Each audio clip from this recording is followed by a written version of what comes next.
خلينا ابدأ معاكم الحلقة دي بسؤال. ايه فكرة ان الناس كلها حابة تعيش في كدبة؟ ليه الناس كلها كده بتحب تحور على نفسها وتحط نفسها في حوارات وقصص على امل ان حياتهم تتحسن وتبقى جميلة؟ وللاسف ده ما بيحصلش. يعني مثلا من ضمن الحاجات اللي بتحصل كده ان انا بص راح الاقي لك بوستات بتتشير لكابلز، ولد مثلا زي شكله معفن قوي وبنت شكلها حلو قوي، ويقولوا لك ايه اللي بيحبك هيحبك رغم عيوبك، مع ان على ارض الواقع دي كدبة، دي ما بيحصلش. اللي بيحبك مش هيحبك ورغم عيوبك خالص، اللي بيحبك هيحبك وانت بتطور من نفسك وانت بتحسن من نفسك وانت بتحاول تداري عيوبك اكتر واكتر بالتطوير وتحسنها وتظبط من شكلك وكده. وغالبا اللي بيشير البوستات دي ده بيكون عايز يوصل رسالة لحد مش بيحبه ان هو يحبه رغم عيوبه. يعني انت فاهم؟ والله على ارض الواقع الكلام ده ما بيحصلش. على ارض الواقع الحب ليه معايير. على ارض الواقع بره بابا وماما الحب ليه معايير، ومش لكل البابا وماما كمان. يعني انا اساسا بتجيلي رسائل من ناس ابهاتها بتعذبها وناس امهاتها مش مهتمين بيها. انا مش عارف، انا لقيت نفسي دخلت في قصص وحوارات كتير قوي. بس اللي انا عايز اقول لك ان على ارض الواقع بعيدا عن بابا وماما والاخوات، انت بتطلع بره كده في ارض الواقع اللي بيحبك مش هيحبك برغم عيوبك. في معايير معينه بتتحب بناء عليها، غير كده مش تتحب. ده ارض الواقع. انا بقول لك هنا الكلام، انا عارف ان كلامي كتير هيوجع ولسه جاي، والقناه دي عباره عن كلها وجع في وجع عشان نجيبها على بلاطه. يقول لك اللي يحبك يحبك رغم عيوبك، وتلاقي اسهال شير كده ولاد وبنات مع بعض، ولد شكله حلو وبنت مثلا شكلها معفن، بنت شكلها جامد فشخ وشكلها حلو ومش عارف ايه، وولد شكله معفن. واساسا انت لو دورت ورا الواد ده هتبص تروح تلاقي مثلا ابوه رئيس شركه مرسيدس، ولا مش عارف عامل فيلم ايه، ولا ناجح فين. فهو بشكل عام اللي انا عايز اقوله لك، اللي هيحبك مش هيحبك برغم عيوبك. انت لازم تطور من نفسك وتحسن من شكلك وتحسن من كل حاجه دي، علشان على ارض الواقع مفيش حاجه اسمها هيحبك رغم عيوبك. هو هيحبك وانت كامل وانت متظبط. نفسي الناس كلها تبتدي تفهم ان احنا طول الوقت محطوطين في عمليات مقارنه. طول الوقت احنا لو في ناس قريبين مننا فهم طول الوقت حاطيننا في عمليات مقارنه مع ناس تانية، بيشوفوا مين حلو. هو امتى اساسا الشخص يتقبلني برغم عيوبه؟ لما اكون انا افضل اختيار ليه. يعني انت مثلا لو مصاحب بنت معلش شكلها اوحش شكل في الشارع، ودي اوحش بنت اساسا ومصاحبها في المنطقه، وانت عندك عيوب كتير قوي، وهتلاقيها بتحبك وتلاقيها ميته عليك برغم عيوبك. ليه؟ لانك انت افضل اختيار ليها. انما لو جه واحد تاني احسن هي هتروح له. نفس النظام البنات، يعني نفس النظام الكلام برضو للبنات. هو ليه مصاحبك؟ لانك انت افضل اختيار ليه. اكتر واحده عارف يشقطها، اكتر واحده عارف يتكلم معاها، اكتر واحده هي بترغي معاه ومحسساه بقيمته كراجل. يعني فاهم؟ هو اساسا كده مش حاسس بقيمته كراجل، لان هو اساسا فاشل في حياته وضايع. وانا هنا في القناه دي انا ما بنصحش الناس انها تضيع، انا بنصح الناس انها تفهم الحياه كويس وتبتدي تطور من نفسها وتحسن من نفسها وتظبط نفسها بقى وتترستق والدنيا بتاعتها تبقى حلوه. هو اساسا بيبقى فاشل وضايع، فاهم؟ فهي دي البنت الوحيده اللي محسساه بقيمته ومحسساه ان هو ذكر، فخلاص ماشي انا اقابلها ويلا بتكسك عليها ويلا الدنيا بتاعتها، وبعد كده نشير بوستات زي اللي هو اللي هيحبني برغم عيوبي. لا و90% من اللي بيشيروا البوستات دي والله العظيم بيوصلوا رسائل لناس تانية، لولاد تانية وبنات تانية، اللي هو بصوا شايفين هم بيحبوهم رغم عيوبهم فيحبونا احنا كمان. يعني انت بتوصل رساله بالبوست ده لحد اساسا ما بيحبكش ان هو يحبك. لا انا بص، انا عارف ان كلامي بيوجع قوي، بس زي ما انا بوجعك انا بوجع نفسي. فانا بطلب منك ايه؟ بطلب منك ان انت من اللحظه دي تتوقف كده وتتوقف كده عند محلك سر كده، وتعرف ان الحب ده ليه شروط. الحب ده مشروط. في فيديو اللي فات انا عملته برده كنت بتكلم فيه عن الحب، اللي هو ساعتين الحب اللي نزلته ده. بس من الاخر كده الحب ليه شروط. من ضمن علشان خاطر تتحب وتبقى مسيطر في الاجواء، انت لازم يبقى شكلك حلو ولبسك حلو وجسمك حلو كراجل. انا بكلمك كراجل دلوقتي، انا ماليش دعوه بالبنات، ما اعرفش البنات بتعمل ايه، بس بشكل عام انا بكلمك كراجل كده، عشان انت زيه اخويا وبتاع وكده والدنيا بتاعتنا حلوه. لازم تظبط من جسمك وتظبط من طريقه كلامك وتظبط من لبسك وتبتدي تتطور واحده وتعلى وتعمل فلوس كتير قوي، علشان خاطر ساعتها مش بس هتتحب، ساعتها انت لو عايز اي بنت انت هتاخدها، لو عايز اي حاجه في الدنيا انت هتعرف تاخدها. غير كده مفيش حاجه اسمها اللي هيحبك برغم عيوبك. لا ما بتحصلش. هو امتى يحبك برغم عيوبك؟ لما تكون انت افضل اختيار ليه. طب انت ازاي هتكون افضل اختيار ليه؟ انك انت في وسط كل الناس اللي موجودين حوالين الشخص اللي انت بتحبه انت احلاهم. انت هتكون ازاي احلاهم؟ هتكون احلاهم بانك انت بتطور من نفسك وتحسن من نفسك وبتنزل لي جيم وبتظبط نفسك ومظبط شعرك ومظبط ادائك ومظبط حتى يا سيدي لو كنت يا سيدي انت مظبط نفسك مهندم، الدنيا بتاعتك لطيفه، بتتطور بتتحسن في شغلك، معروف وسط الناس جامد. ومن اكتر الحاجات اللي انا بشوف بقى الناس برضو بتكذب على نفسها فيها حوار ان انت لما تحب نفسك الدنيا كلها هتحبك، وتلاقي الكلام ده محطوط في اعلانات، وتلاقي ناس تحفيزيين بيطلعوا يقولوه ويكرروه، اللي هو حب نفسك علشان خاطر تعرف تحب اللي حواليك وعشان خاطر تبقى مظبوطه والدنيا بتاعتك تمام. على فكره الكلام ده مش حقيقي. الكلام ده على ارض الواقع ما بياكلش عيش. انت لازم تكره نفسك، لازم حرفيا تكره كل حاجه مش عاجباك فيك، لازم لو انت تخين لازم تكره نفسك. انا عارف ان كلامي يوجع، وعارف ان اللي هو بيتفرج على الفيديو ده ممكن يكون مثلا وزنه مليان او عنده ترهلات او الدنيا بتاعته بايظه. لازم تكره نفسك، لان اللحظه اللي انت هتكره فيها نفسك انت هتعرف تتطور. غير كده لا، غير كده مفيش. والله لازم تكره، مش اللي هو شعور عادي، لا لازم اكره نفسي، لازم اللي هو خلاص انا كاره نفسي. لازم نتفق على كذا حاجه.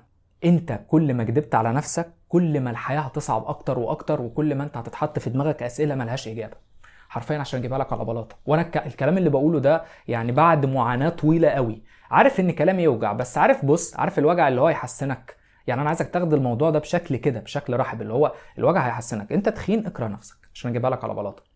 لما تكره نفسك هتبتدي بقى تنزل جيم. الكلام اللي هقوله ده ما يفهموش غير الناس اللي هي بتتدرب في الجيم وبقى لها فتره. انت عارف اللي هو ايه؟ انت لما بتنزل جيم عشان خاطر تتطور وتتحسن او تخس، انت كل مره لازم تعلي على نفسك. يعني ايه تعلي على نفسك؟ يعني انا النهارده مثلا بلعب ب 10 كيلو، لا بكره لازم العب ب 15 او ب 12، فانا العضلات بتاعتي بتكبر وبتزيد. هل الكبر والزياده ده بسهوله كده؟ لا يا باشا، انت بتتعصر يا باشا، انت بتتاذي. انت بتروح هناك اساسا الجيم عباره عن انك انت بتروح تفشخ عضلاتك، بتروح تاذيها، بتروح تعصرها، وترجع بقيه اليوم في كتاب.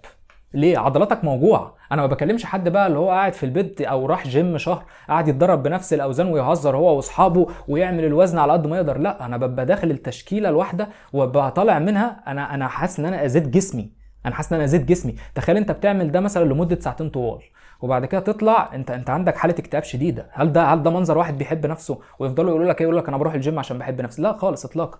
تروح البيت تاكل لو معكش فلوس، زي ما انا الفتره اللي عدت عليا اللي هو معيش فلوس اجيب ستيك بقى، ومعيش فلوس احلي الاكل الصحي عشان خاطر يحلي حياتي. لا، انا اقدر اشتري جبنه قريش دلوقتي يعني. وحتى في ناس والله العظيم اقسم ما بتقدرش تشتري الجبنه. يعني انا عارف والله اصحابي كده، تاكل جبنه قريش بقى حاف. حط بقى الجبنه القريش الحاف كده في بقك وكل زي ما هي كده، طبعا من غير زيت ومن غير اي حاجه، عشان خاطر انت عايز تبقى فت بقى وتطلع عضلات بطن وتخسس الدهون، لانك انت اساسا كاره نفسك. فلما انت نازل الجيم، هل ده واحد بيحب نفسه؟ لا، كاره نفسه. انما لو حبيت نفسك زي ما هم بيقولوا لك، طب ماشي، ما انا حابب نفسي كده، حابب نفسي وان انا اقعد اتفرج على نتفليكس ولا اتفرج على اي حاجه مسروقه على النت، واقعد كده واكل فشار واتخن واعمل ومش عارف ايه، وبعد كده تنزل ارض الواقع تلاقي الناس كلها كرهاك. ولاد ورجاله بيتعاملوا معاك باوسخ معامله، بنات وستات وفي الشغل تلاقي يتعاملوا معاك باوسخ معامله. انما انت لما تبقى جسمك حلو وشكلك حلو وهيئتك حلوه ومطور من نفسك، تلاقي كله بيحترمك، كله بيحبك، كله عايزك، كله نفسه يكلمك، كله نفسه يقرب منك، كله نفسه يبقى معاك. غير كده لا، غير كده لا. ويفضلوا يقولوا لك ايه؟ لا حب نفسك. وتسمع برضو رجاله بتكذب. وانا قلت لك كل ما تكذب على نفسك كل ما الدنيا هتصعب. يعني ما تقوليش مثلا انا هروح الجيم عشان خاطر نفسي، لا، حط في دماغك انا رايح الجيم علشان خاطر اكون محبوب. لو انا بنت رايحه الجيم عشان اكون محبوبه من الولاد، لما شاف فلان الفلاني يشوفني يعجب بيا، اللي انا عايزاه من وسط ولاد كتير خالص اقدر اختاره. نفس الكلام انت برضو رايح الجيم عشان خاطر لما تشوف البنت اللي انت عايز تحبها او البنت اللي انت بتحبها او اي حاجه، هي تختارك من وسط المحيط بتاعها ومن وسط كل القريبين منها، تكون احسن اختيار ليها. غير كده لا. يعني مثلا هم ليه بيحطوا، انا ما بعرفش اتكلم عن البنات يعني، انا ماليش في البنات وكده، بس ليه البنات مثلا بتحط ميك اب؟ هل بتحط ميك اب عشان هي بتحب نفسها؟ لا، هي بتحط ميك اب عشان خاطر تعجب الولاد اللي تشوفها. هي حابه كده، هي عشان خاطر تجذب الجنس الاخر ليها. انما هي مثلا لو قالوا لها عادي اللي هو حب نفسك، طب ماشي، ما هي حابه ان هي تنزل ليه تحط مليون منتج في وشها وفي شعرها وفي حواراتها وفي قصص؟ انا شايف ان الناس بتكذب على نفسها، وكل ما تكذب على نفسها كل ما الدنيا تصعب، كل ما تحط اجابات في دماغك صعبه، كل ما تفضل تسال نفسك هو البت دي ليه سابتني؟ الواد اصحابي ليه سابوني؟ ليه اترفدت من الشغل مع ان كنت المفروض ان انا جاء؟ لا، انت لازم تحط في دماغك كده انا ومن بعد الطوفان. تهتم بنفسك لدرجه اللي هو انا عارف نفسي ان انا دلوقتي انا بكره كل لحظه بنزل فيها الجيم. يعني انا بكره وقت الجيم ده. وقت الجيم ده انا عارف كويس خالص ان انا لو دخلت واصل لمرحله اللي هو لو دخلت ما اتدربتش تدريبه قويه جدا مش اللي هو نازل متحفز، لا، انت مش هتبقى متحفز غير لما وانت بتسمعني. يعني وانت بتسمعني كده تتحفز خلاص انا من بكره هنزل جيم. طب بعد كده لا، هيجي لك يوم كده تبقى مطفي من اول يوم. لو سمعت الكلام اللي انا بقوله تاني يوم هتبقى مطفي. يعني اول يوم هتبقى متحفز وانا بكلمك كده، تاني يوم هتبقى مطفي. خلاص انت نزلت الجيم واتدربت بنفس الطريقه اللي انا بقول لك عليها دي، اللي هو انت بتعصر العضله ما بتسيبش الدمبل غير وايدك خلاص جايبه اخرها تمام، ومتدرب كويس وعامل كويس لحسن تحصل لك اصابه وتودينا في داهيه. لا، بس اللي هو تكون واخد الدنيا كويسه صح ومتدرب صح وعارف تتدرب ازاي والدنيا بتاعتك تمام. والناس اللي بتروح جيم فاهمه انا بتكلم في ايه. انت حرفيا خلاص بتكتئب وبترجع تقعد البيت عضلاتك كلها وجعك. وحتى الحاجه الوحيده اللي هي ممكن تساعدك اللي هي الاكل، اللي هي بتساعدك سعاده لحظيه، اللي هي بتعملك هيد دوبامين في دماغك اللي هو ايه، اللي هو انا اكلت شوكولاته فحسيت بالسعاده مره واحده، بعد كده هترجع تكتئب تاني. يعني ما تقلقش، بس هي بتساعدك. لا، انت هتلاقي نفسك بتاكل اكل كله جاف. ويا سلام بقى لو انت فقير، ما انا فقير يا اسطى، ما انا عارف اللي هو ايه، ما انا كنت انا جاي من بعيد. تاكل بقى الجبنه القريش حاف، تحطها في بقك تاكلها خلاص يا باشا بقى، يا الله يا نهار اسود حياتك سودة كده. لا وقاعد ايه بقى تدرس كورسات وسبحان الله وانت في بدايتك كان نفسك تحب فلانه الفلانيه، تلاقيها لا خارجه مع فلان وخارجه مع علان اللي معاهم عربيه، وانت معكش عربيات ومعكش حاجه، معكش حاجه، الدنيا بتاعتك واقعه. بس انا يعني عارف اللي هو ايه، يقول لك حب نفسك حب نفسك. لا ابتدي اكره نفسك، ابتدي اكره نفسك من دلوقتي. ابتدي وانت نازل الجيم انت عارف ان انت رايح حاجه كارهه، وقتها عقلك هيبقى فاهم كويس هو داخل على ايه، وقتها عقلك هيبقى عارف ان هو رايح حرب، وقتها عقلك في الحياه هيبقى عارف ان هو في حرب، في كل حاجه في حياتك، في كل حاجه في تفاصيل حياتك. انا عايزك تاخد الفيديو ده اللي هو مش يوجعك، مش يوجعك. انا مش عامل الفيديو ده بغرض ان هو يوجعك، انا بغرض ان انا اعالج. عارف اللي هو ايه، انا بكلم زي ما اكون الشخص اللي انا كنت نفسي حد يكلمني زمان. انما انا قعدت اتربيت على ايه، اتربيت على حب نفسك، الناس كلها تحبك، تعمل كويس. انا كنت يعني اقول لك ايه، كنت بحب نفسي في الوقت اللي انا كنت فيه بتعامل معاها كويس، بتعامل مع فلانه الفلانيه كويس، وكنت بحب نفسي وانا بشغلها، وكنت بحب نفسي وانا بطور منها وبحسنها وببقى فخور بيها قدام الناس. هي عملت ايه؟ سابتني. ليه؟ ما كنتش احسن اختيار، كنتش احسن اختيار، كنتش قوي، رمتني. عارف والله ما بهزر، عارف اللي هو رمتني. قعدت اسال نفسي اسئله كتير. ليه؟ لان انا بكذب على نفسي طول الوقت، ما كنت الصادق، بكذب على نفسي طول الوقت قعدت اقول اكيد لما انا هعمل كده اكيد هي هتحبني، لما اعمل لها حاجات حلوه اكيد هي هتحبني. طلع مش بالحاجات اللي انت تعملها، بل بالحاجات اللي تعملها لنفسك، مش بالحاجات اللي انت تعملها للشخص، بل بالحاجات اللي انت تعملها ليك انت. ايه الحاجات اللي انت هتعملها ليك انت كشخص هتخلي كل اللي حواليك يحبوك، مش بالحاجات اللي تعملها لهم. يعني انا عايز اقول لك على حاجه، انا لما قعدت اطور منها واحسن منها واوديها الشغل واعمل سابتني. عارف احنا وصلنا لمرحله، عارف اللي هو ايه، كانت خيانه شديده. عارف اللي هو ايه، انا مش حابب اتعمق في الموضوع ده، بس انا عايز اقول لك ايه، قعدت طول الوقت في اسئله اللي انا مش عايزك تتحط فيها، نتيجه انا كنت بكذب على نفسي.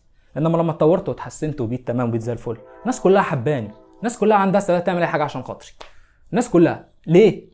انا كرهت نفسي. في اللحظه اللي كرهت فيها نفسي الناس كلها حبتني.